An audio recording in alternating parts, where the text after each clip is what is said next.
যদি বলা হয় একটু ভাত, ডাল আর তরকারির মূল্য একটি জীবন, অমানবিক শোনালেও সামাজিক যোগাযোগ মাধ্যমে ভাইরাল হওয়া এই ভিডিওটি তারই বাস্তবিক প্রমাণ। পাশবিক নির্যাতনে প্রাণ হারানোর আগে এটাই ছিল তার শেষ খাবার।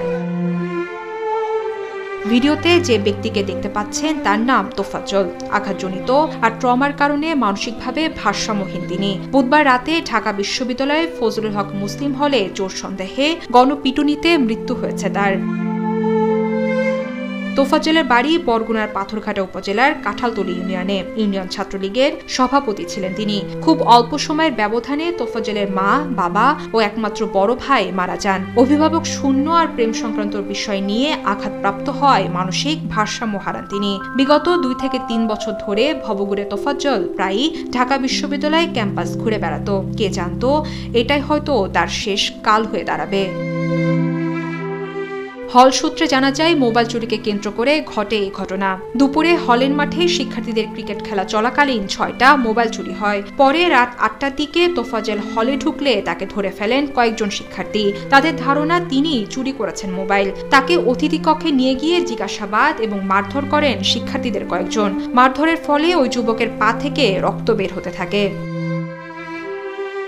এরপর তাকে খাওয়া দাওয়া করিয়ে আবারও অতিথি কক্ষে নিয়ে যাওয়া হয়। সেখানেই মূলত তাকে নির্যাতন করে ঢাকা মেডিকেলে পাঠানো হয়। সেখানে জরুরি বিভাগে নিয়ে গেলে দায়িত্বরত চিকিৎসক তাকে মৃত ঘোষণা করেন। প্রত্যক্ষদর্শীরা জানিয়েছেন, তোফাজ্জলকে নির্মমভাবে নির্যাতন করে শরীর থেকে মাংস খুলে নেয় নির্যাতনকারীরা।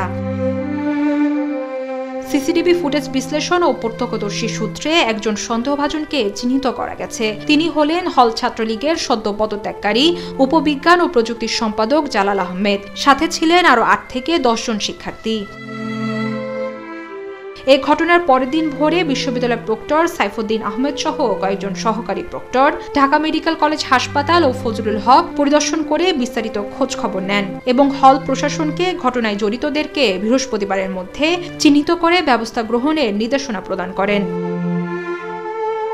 এই ঘটনায় নিহত পরিবারের কেউ না থাকায় বিশ্ববিদ্যালয় প্রশাসনের পক্ষ থেকে নেওয়া হয় মামলার প্রস্তুতি। বৃহস্পতিবার রাজধানীর শাহবাগ থানায় হত্যা মামলাটি দায়ের করে বিশ্ববিদ্যালয় প্রশাসন।